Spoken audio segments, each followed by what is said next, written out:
over the last session with Devdutt Patnaik, it opened our minds to the idea that masculinity isn't a binary. The fact that within our own mythic cultures, there's a wide buffet for us to take from. But let's call it as it is. We are here today because it feels like masculinity is in a crisis. The rules have changed, power structures have shifted, and within all this, a lot of men feel confused. For centuries, man has been a default. History has been written in his name. But where we are right now, and if we look around us, women are stepping up, and it feels like it's been proven what should have been obvious all along, that equality isn't a privilege, it is a necessity. And here lies the paradox. About 76% men believe that this entire charter of co-opting men into supporting the agenda of equality has gone a bit too far. 67% of men actually believe that it's gone so far that men are now being sidelined. How did we get here? It feels like, did we not get men to be an equal part of this conversation? Did we create this image that this is a zero-sum game and there is power that is being snatched instead of the fact that there is more equity to be created, and that is something that's going to benefit all of us? So what we will deep dive into today will walk us through, one, why has the word man become such a bad word, almost like an expletive? It feels like it needs to be beeped at this point of time in a lot of liberal conversations. What is the masculinity branding problem, and where do we go from here?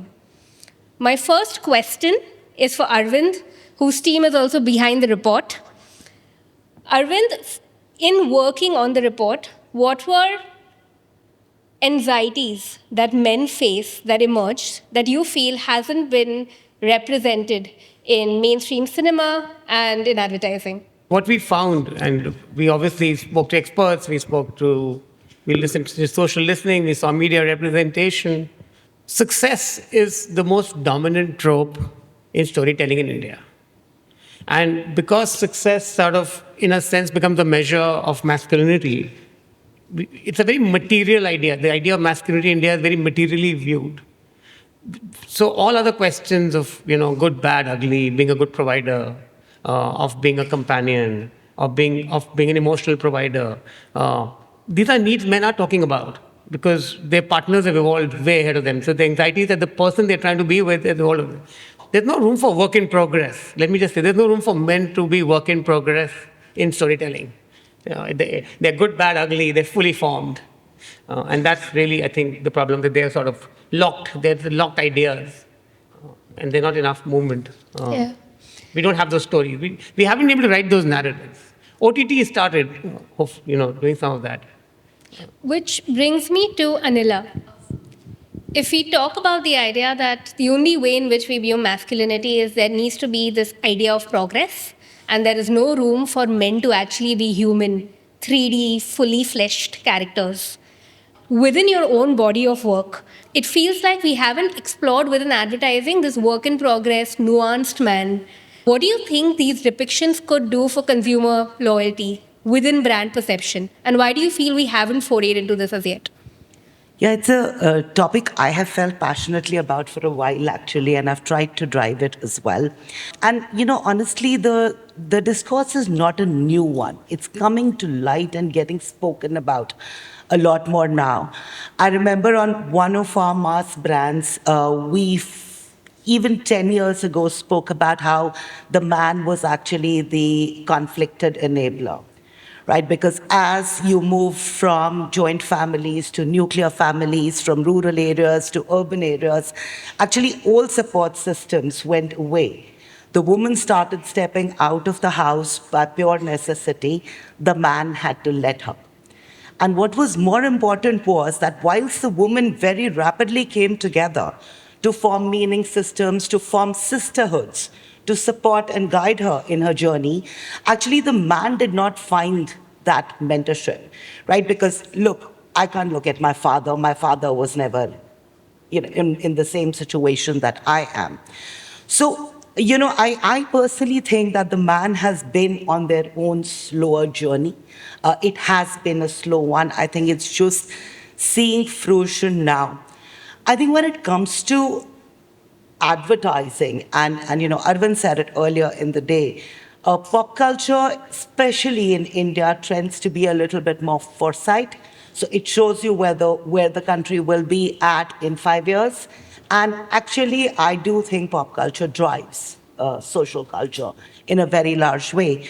Now, with advertising, we do tend to by default be a little populist, right? Because the purpose of advertising is to appeal to a lot more people.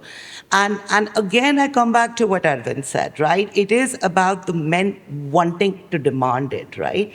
They need to demand a certain kind of portrayal. And whilst advertising for women, has become a lot more progressive, whether it is delaying marriage, whether it is depiction of beauty.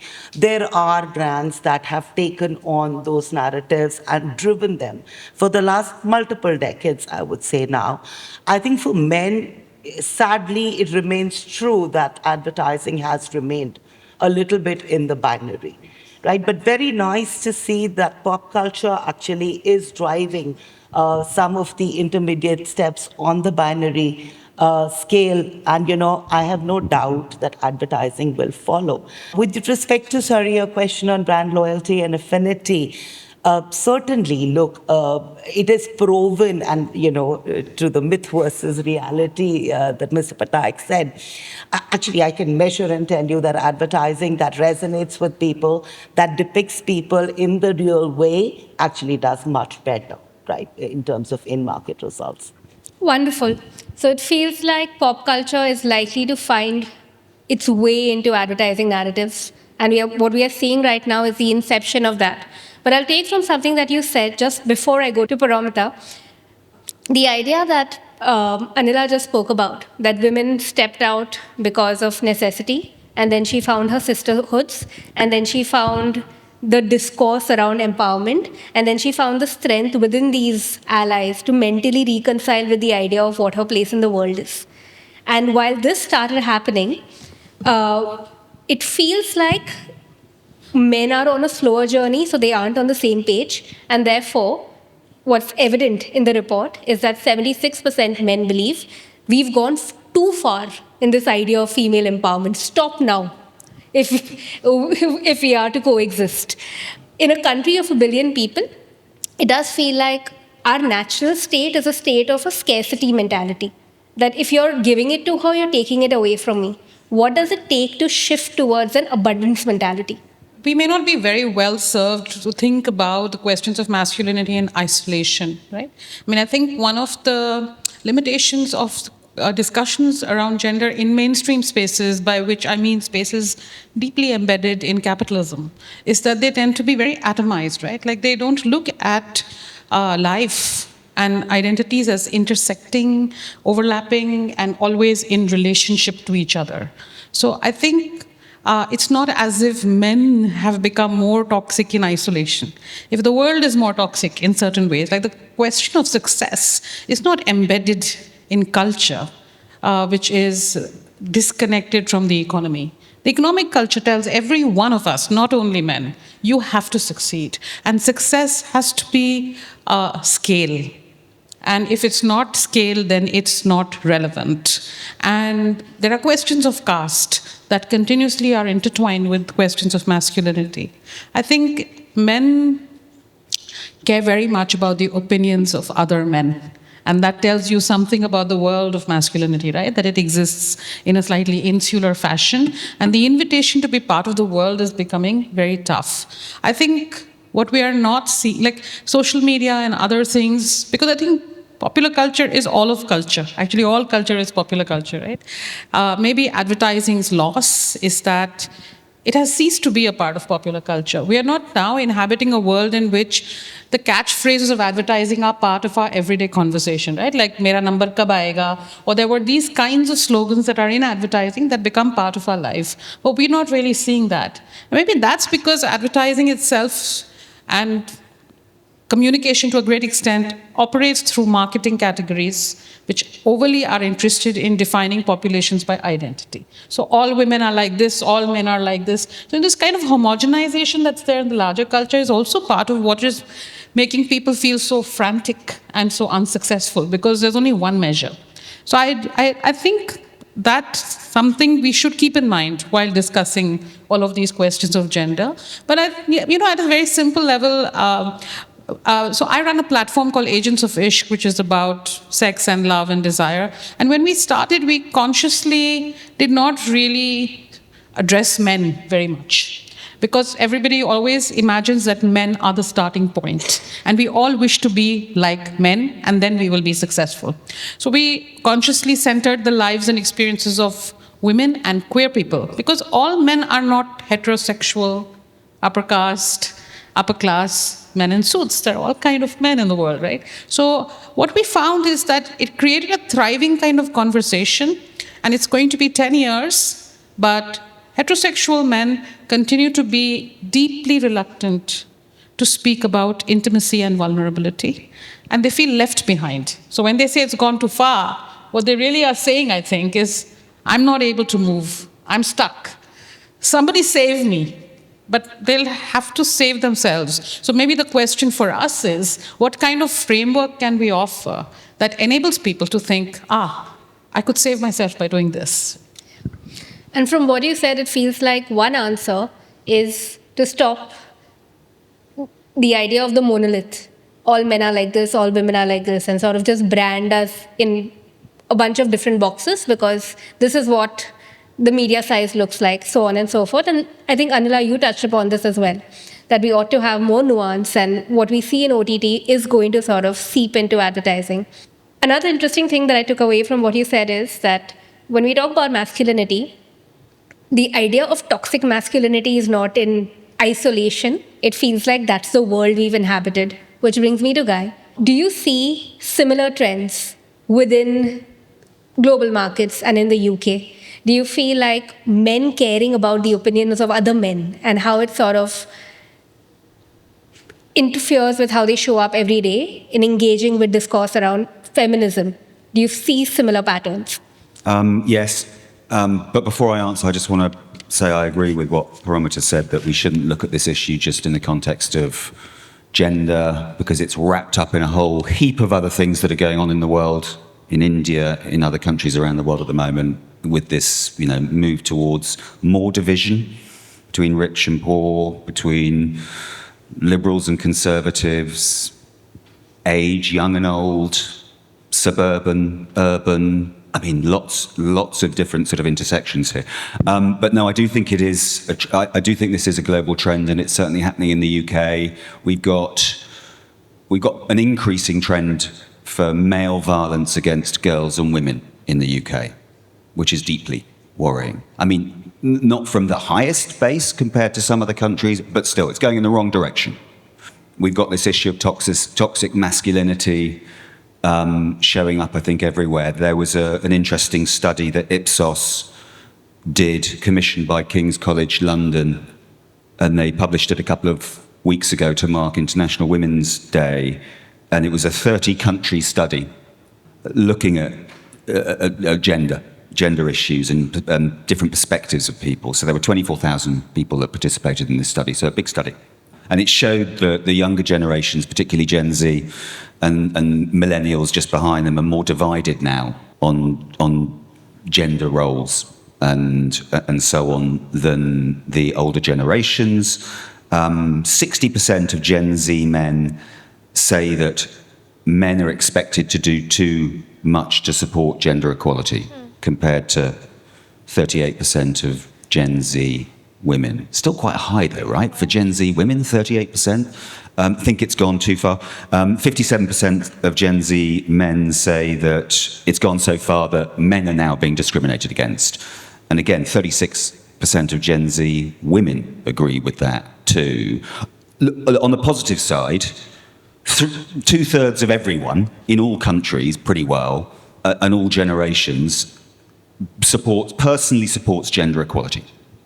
So that's a good thing, right? So this is about people feeling, rightly or wrongly, that it's just gone too far quite a lot of people, and it's showing up in the younger generations in particular, and the divides within the younger generations between men and women in those younger cohorts are getting more marked. This seems like the status quo around the world. Before we move on to the next segment, key takeaways for all of us in the audience. It does feel like a lot of men believe we've gone too far. And they believe so because, one, for the longest time, like Arvind mentioned right at the beginning, there is an association between masculinity and success. To what Paromita said, that we ought to therefore break the monolith, taking from what Anila mentioned, that what we see in pop culture and OTT needs to sort of become a part of identity creation when we look at especially large FMCG brands and the money that they pump in and what we consume. And taking from what Guy said, it feels like finally we've reached a point where there is gender divergence. There are more and more women who believe in the liberal conversation around this, and more men who are hiding behind this cloak of traditional values and upholding them. This is the status quo. To move on from here, and taking directly from Guy everything that you mentioned, I have a question for you, Paromita. Animal was this movie that was a massive commercial success. For the uninitiated here in the audience, if you had the good fortune of not watching its trailer, Animal was this film which was perhaps the biggest blockbuster hit, multi-crore kind of a film with some of India's biggest superstars starring in it. And it was toxic masculinity in its most classical definition, without any nuance. So it's men who are power hungry and whose rage is this wonderful thing. And if you cue the montage, you'll only see them being emotionally distant and not in touch with their emotion and feeling rage and all of that sort of being the true hero, right? That was the depiction. And yet it resonated with both men and women. Why are audiences drawn to it, despite all the conversation we see around us? I mean, I wouldn't describe Animal as a film about a man who's not in touch with his emotions. If anything, he's inhabits too strongly his own emotions. And watching Animal is a bit stressful because it is like being inside the mind of this lost man figure that we're talking about right now. And it's extremely overwhelming. I mean, some of its violence, etc., is kind of almost banal. There's just so much of it endlessly that it ceases to have meaning, right? But I think the reason that people responded to Animal, I mean, watching it in the cinema hall, I felt that it manages, if we keep aside our kind of understanding or our analysis of it, what is wrong with it, and you look at it as simply as a kind of expression of something people are feeling. And I think, again, we would be helped. I mean, we listened to a long talk on mythology and what mythology does. But really, what is mythology but a form of art, right? That art and culture and mythology and stories exist to express something that we are feeling underneath the surface. And we can read that. Again, I don't think this Excel sheet way of responding to situations that we have identified this problem. Now we will throw some money at this problem by putting the opposite into the cultural sphere, which is a tendency, right, of culture today. Like at one level, Animal, or the film before it by this director Kabir Singh, which was also a massive hit, went against the grain of what is popular in the mainstream right now, right? It's made from a very visceral space. And I think that's what I saw people responding into in the cinema, that it's very visceral. And it has a massive amount of emotion. And to my mind, that points to the absence of emotion in the rest of our popular culture and that the deep need of people for emotions. That's why I think the counter to an Animal is not to have now some kind of, I would love to see a feminist vigilante movie, don't get me wrong, like Bring on the Zakhmi Aurats. But I just think like the counter to it is more love stories, and it's that more relationality, which people are longing for, which they are not getting. So then they get it in the form of Animal, this intense story of intense love and intense hate and intense desire for daddy's attention and intense. I would say people are searching for that intensity. But if one wants to think about men, I would join the dots on the films that are hits, like Animal, and now Chhaava, which has beaten it. and really ask what are the masculine narratives being given to people. So that's one level of understanding Animal. You link it to all the hits and trace the masculine narrative arc that is being presented. But you also read underneath its surface to what people are feeling and think about what are the optional narratives we could be presenting instead, which are not just opposite, but like antidotes to the feeling.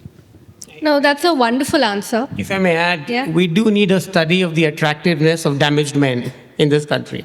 Why are damaged men so attractive? In any country. Like from Red Butler onwards. So. That's a wonderful answer, which brings me to Arvind. It feels like what Paramita said. Now, whether you look at Animal as a man not in touch with his emotions because he can't process what's really happening, or he's far too in touch with his emotion, and that sort of comes out in all of these ways that cause self-harm and harm to society, it feels like we are straddling between the manosphere, this kind of a man, or we are straddling between the other idea of what, again, Paramita touched upon. You've created such a manicured man that there is no feeling of intensity. And therefore, I do not relate to this. And what I want is a strong, powerful emotion that makes me sort of take notice. And that doesn't exist. I'm using FMCG almost like as a placeholder over here. All of these categories that have a lot of money to pump into the market. I'm sorry, this feels like we're talking about throwing money at the problem. But how do you want us to straddle this gap between hypermasculinity and this manicured man that doesn't seem to be speaking to any of us? So just before sort of get there, do recognize that violence is what you use when you don't have language. It's a different form of language because you can't articulate, you can't win through argument. So Animal sort of shows you that men are going through a very violent sort of churn and they don't have the language. At the same time, they're feeling a lot. So it is intense feeling without the language to express it, which is why violence is so graphic. I think it's very far away from FMCG, the kosher world of FMCG. So I think of FMCG as the church or the temple where you must not create violence in the home. You must sort of sue for peace and not for change. I'm not sure that that's where, in my view, the revolution will start. The women's revolution started there because they tend to be the new boss of the home. But I'm not sure the male revolution will start in the house. It's going to start elsewhere. Understood. And we work with a lot of categories like alcohol and motorcycles, etc., where core masculine production. And I think something Paramita said. The problem is we talk about all other masculinities, but there is no movement in heterosexual masculinity. Yeah. It's almost like the women's movement was part of a movement of all other minority groups as well. LGBTQI, EA, FG, FT, everybody moved. But heterosexual masculinity has not found a way to move forward. And I think and those core categories have the permission because they heroize, they're much more legit. The masculinity they produce is more legit to move the narrative forward. So I think that's really where I would put the onus, more. No, that's interesting, and it brings me to Anila because it feels like we've seen the different seasons and how we've treated women, right? We've gone through the idea of the sacrificial mom, and then we've come to a point where we talk about the woman who's a superhero, and then we've spoken about, oh, she's not woman, she's woman, because she makes you go, whoa. And then we've had massive criticism for the idea of the superwoman because it again puts the onus of expectations on her. And now we've come to the point that, hey, let's embrace her in all her humanness. We've forgotten that a woman is ultimately human. And can we sort of delve in that? And yet, when we look at men, it feels like we ought to apply the same empathy over here. And evidently, you have declining male friendships, as the report suggests. More men suffer from depression today. There's a certain sense of not knowing my place in the world. But we don't see those subjects being represented in advertising. Why do you feel that has happened?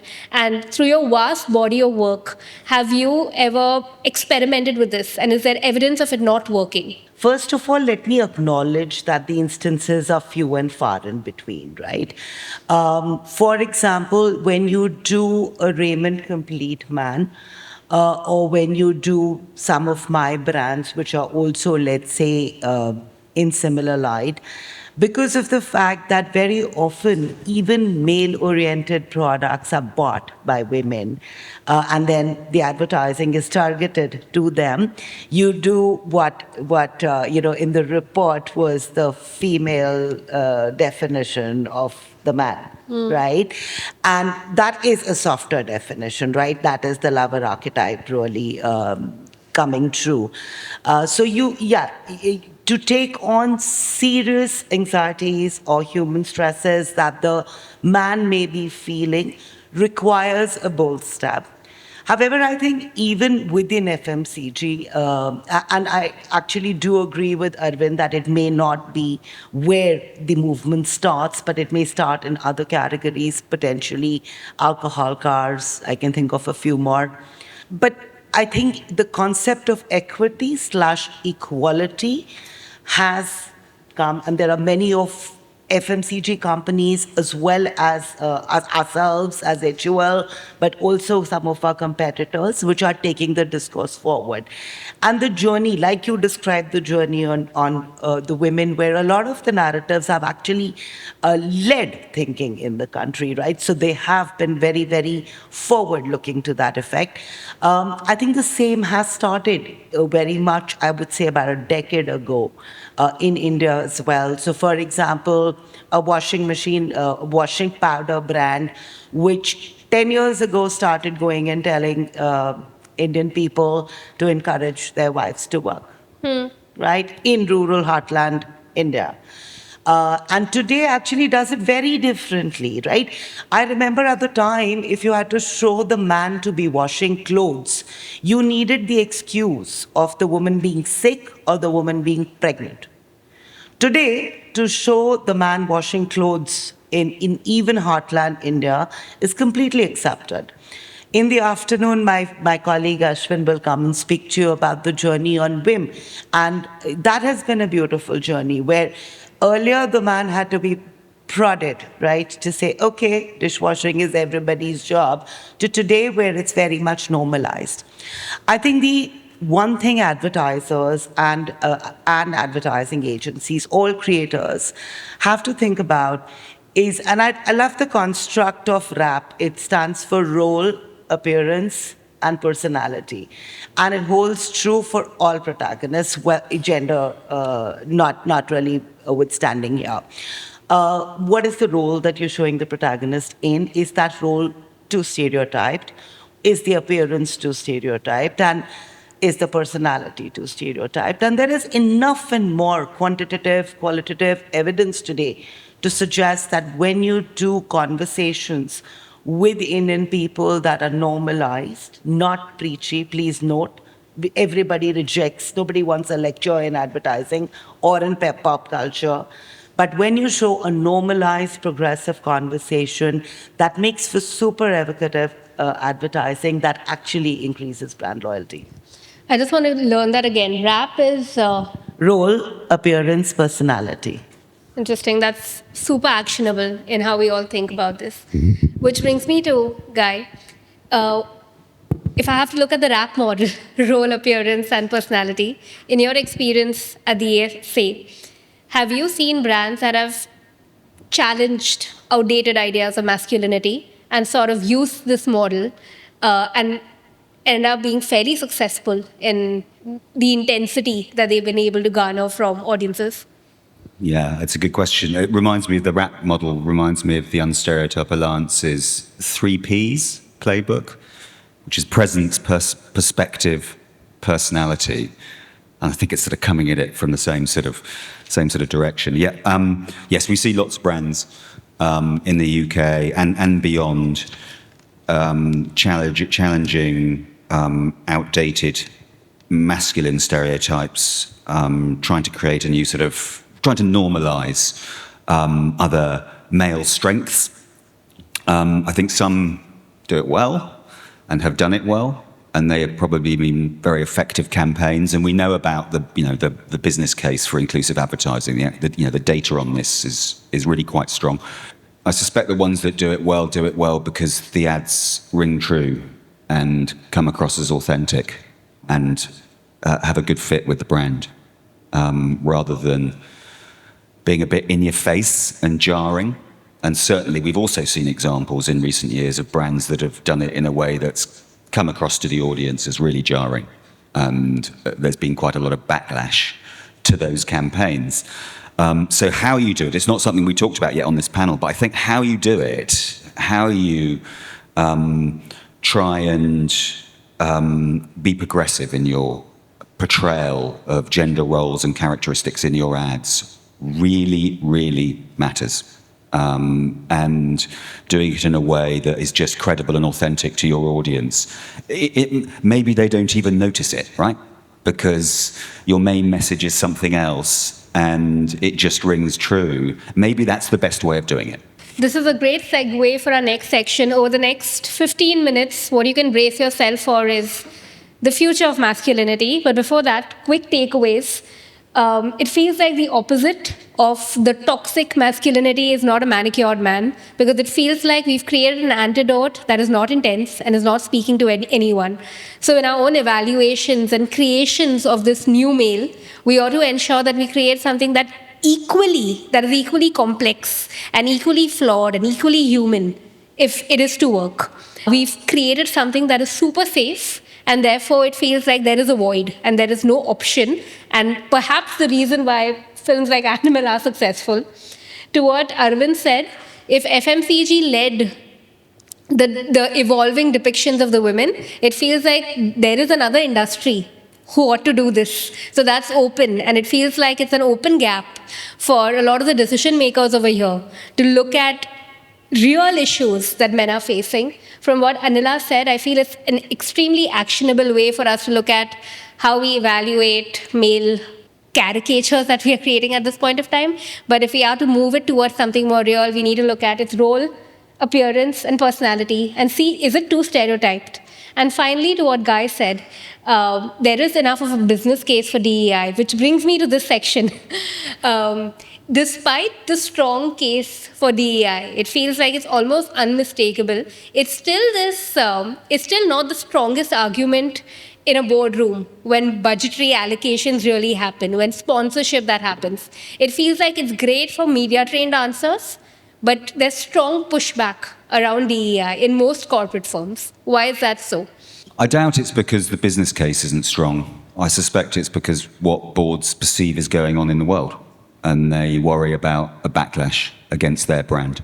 So I'm sure that's making it difficult at the moment in this space, this general sense that the tide has turned and we've got to be quiet about this stuff. And Trump getting into power in the States and banning DEI stuff across the government agencies and so on. Clearly that is a big factor. But the interesting thing to look into, of course, is why? Why did people vote for Trump? Why is he in power, delivering on those commitments that he believe he gave, those undertakings he gave to the US electorate, and that kind of gets you deeper and deeper into, I guess, things like the global impact of, the impact of globalization and how that's benefited many around the world, but working people in developed nations have lost out and they've got angry, they've lost their jobs. That's provided fertile terrain for populist politicians, right-wing parties. The impact of immigration. I mean, all of these things are a factor in creating the conditions that lead to where we are today. Taking from that, it also feels like we spoke about the branding problem with the word man. There's mansplaining, there's manspreading, there is a raised eyebrow when you say men. Why is it that it's become such an expletive? Because when we look at female identities, they're progressive, they're powerful. What is the equivalent vision for men? Arvind, this one's for you. I wish I had the answer, honestly. No, I think it just tells you that culture's at work. Men haven't really changed, but they're now on the wrong side of culture, firstly. And it also tells you that eventually they will not move forward on their own. It's not as if men will suddenly move forward on their own. It's the entire structure, the entire culture, the entire socialization. So, for example, we argue a lot that for a man to change, his mother needs to change. So change in men is one generation, lacks one generation.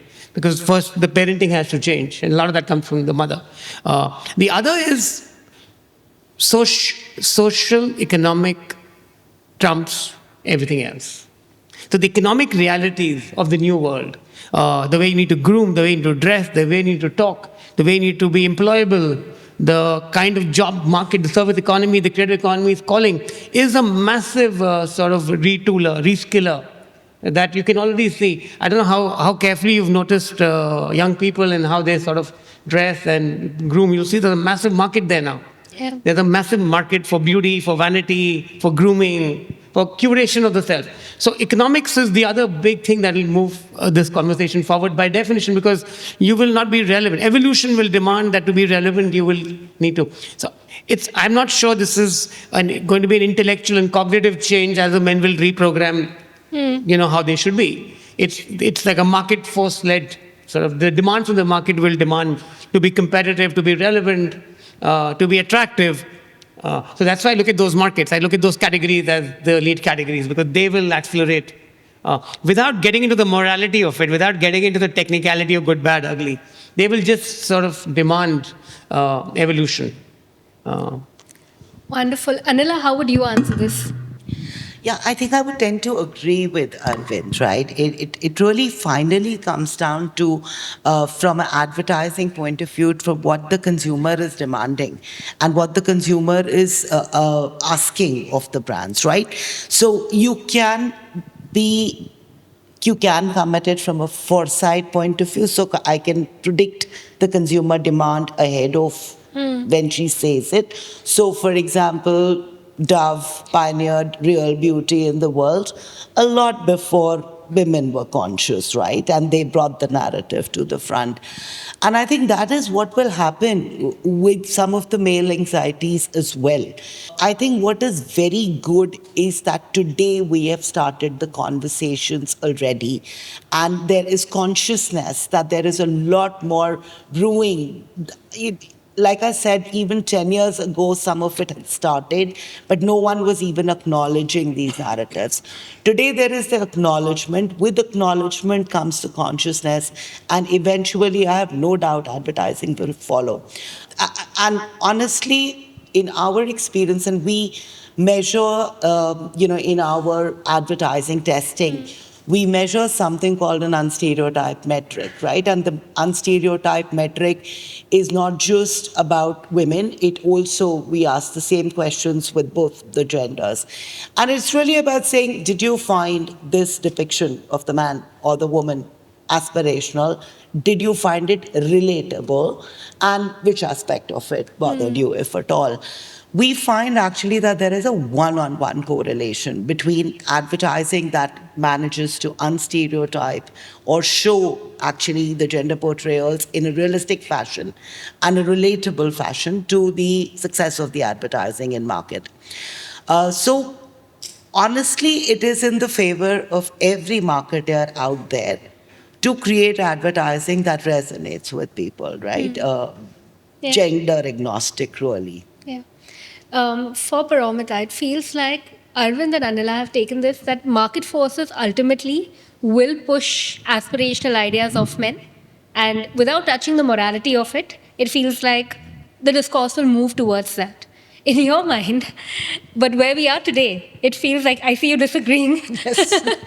But where we are today, it does feel like there's already gender divergence. It feels like women have taken 3 steps forward, men have taken 3 steps back.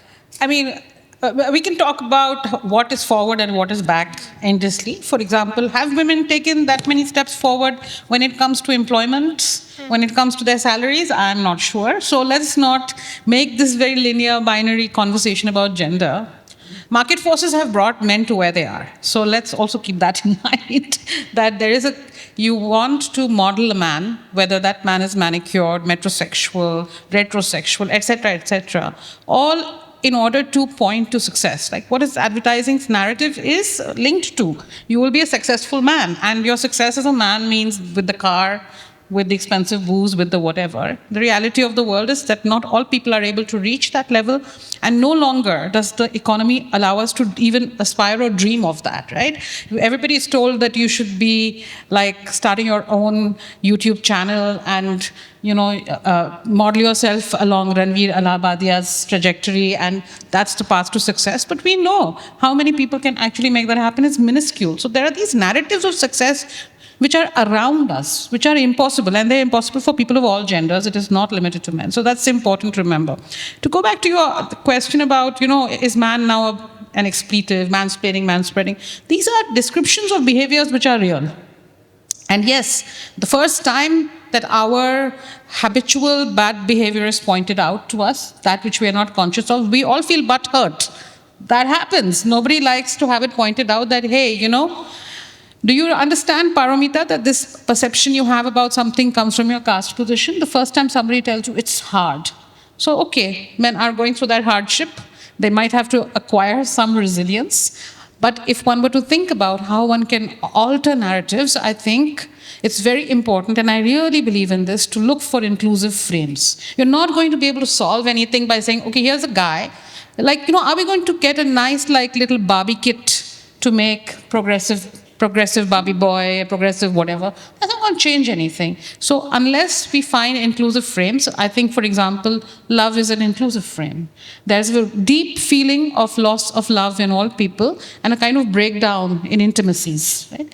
And a lot of the difficulties we see before us, that people are, the throes that men are in, they have begun with also things like the Me Too movement, which for the first time put out into public domain the most intimate behaviors which were hidden, right? Now, there's no escaping that one has to confront oneself. So it's tough. We acknowledge it's tough, fine. But I think relationships have to be modeled differently. And we don't think enough about that. What kind of relationships are we going to present in our culture, whether it's in advertising, whether it's on OTT?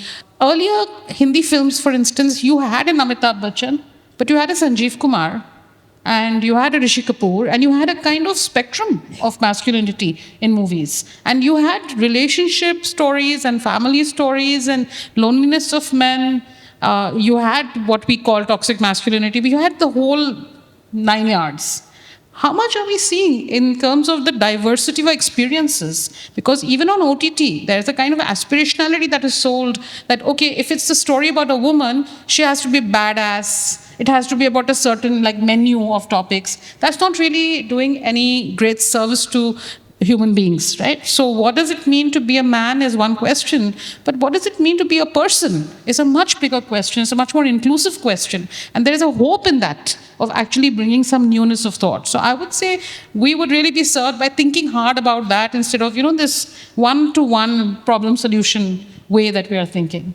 That's interesting, which also brings me to Guy. If I have to take from what Paramita said, that let's not make this linear about the fact that even if the reports talks about how this gender divergence is because women occupy a different place in society and men do, there are even despite having this statistic, there are lots of grays for us to navigate.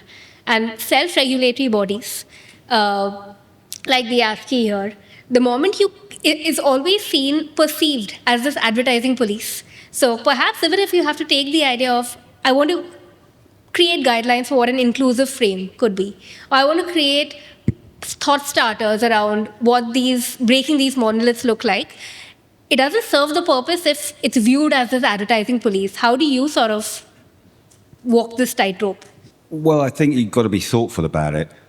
I mean, this report is a good example. This report? It's not there. The report that was on the slide earlier, the manifest, masculinity and the masking is a good example of a report that looks into this sort of issue and is published, and people can learn from it. And it's an opportunity, I think, to hold up a mirror to the ad industry, also the film industry, and it can be thought-provoking and it can lead to change. Is it going to change, gender equality in India on its own? Of course it's not. but advertising, we know advertising is powerful. We know it has the ability to normalize things and to evolve norms. It often follows. Sometimes it starts, but it's often following the way society is going. But it does have power, and that power can be used for good or it can be used for ill. And we want it to be used for good, right? So it does matter. You can, if you're an ad standards body, an ad self-regulatory body, you can go a bit further. We did in the UK in 2018, 2019, when we looked into gender stereotyping. We introduced a new rule that said that ads can't include gender stereotypes that are likely to lead to harm.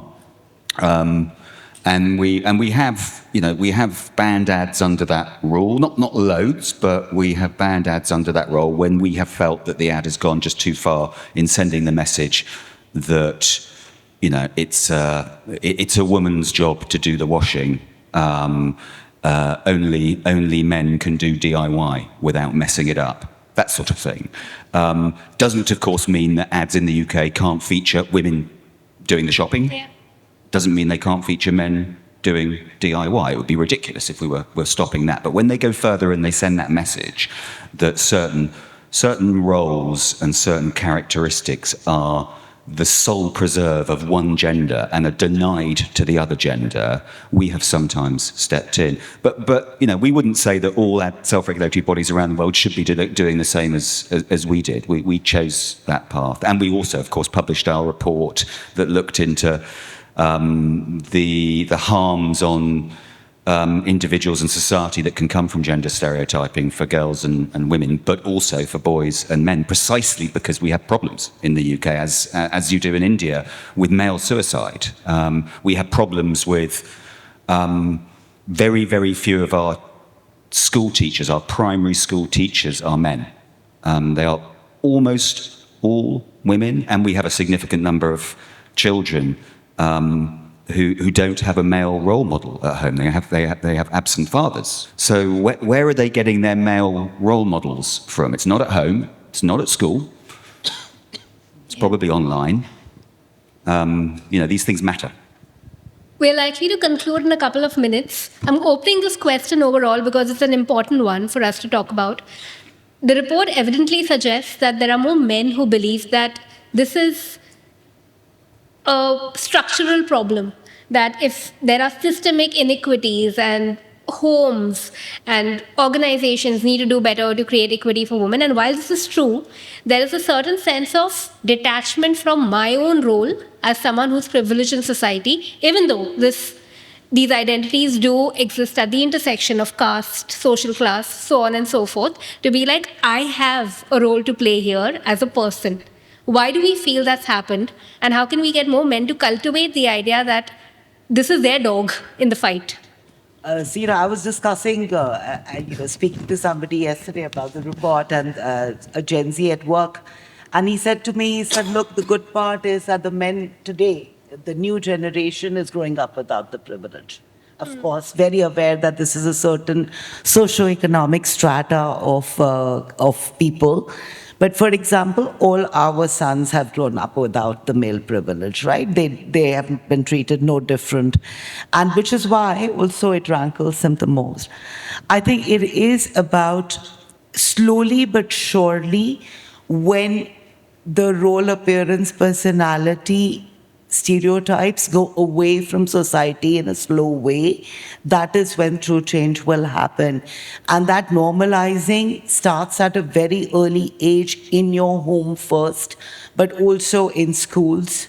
For example, at the time that I grew up, by default, we used to have a subject called socially useful productive work, SUPW. By default, girls did embroidery and knitting, and men did workmanship and carpentry, right? So all that doesn't happen today, right? Even in rural India, people choose what they wish to do. And I think in a slow way, the change will come. But yes, it is probably a little bit too slow till such time as, probably there are nudges and prods that happen. Wonderful. Which brings us to our final segment and our final question. This is intentionally open-ended, so you can choose to respond to this in one sentence. We'll start with Guy, and each one of you ought to respond this in one sentence. If there is one takeaway that you want this generation of men and women to sort of reconcile with, what would that be? Real men do show emotion. Wonderful. I would just say, be you, whoever that may be. Generational change is the hope I hold. I see the next generation sort of already differently. I don't have any message, honestly. Yeah, I think it's hard to give other people messages, but I think be curious to know who other people are and to show who you are to each other is a nice way to move forward. Wonderful. Thank you, everybody.